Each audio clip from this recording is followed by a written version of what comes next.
राज्यात उकाडा चांगलाच वाढलाय। वाशिम जिल्ह्यात उन्हाची तीव्रता वाढत असल्यानं जिल्हा परिषदेच्या प्राथमिक शाळांचं वेळापत्रक बदलण्यात आलंय। आजपासून शाळा सकाळी 7:30 ते 11:30 या वेळेत भरणार आहेत। शिक्षक संघटनांनी सकाळच्या सत्रात शाळा घेण्याची मागणी केली होती आणि त्यानुसार प्रशासनानं हा निर्णय अखेर मान्य केलाय।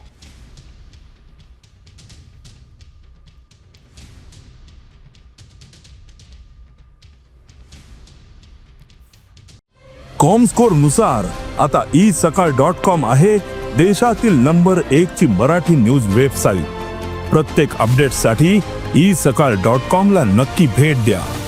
राज्यात उकाडा चांगलाच वाढलाय। वाशिम जिल्ह्यात उन्हाची तीव्रता वाढत असल्यानं जिल्हा परिषदेच्या प्राथमिक शाळांचं वेळापत्रक बदलण्यात आलंय।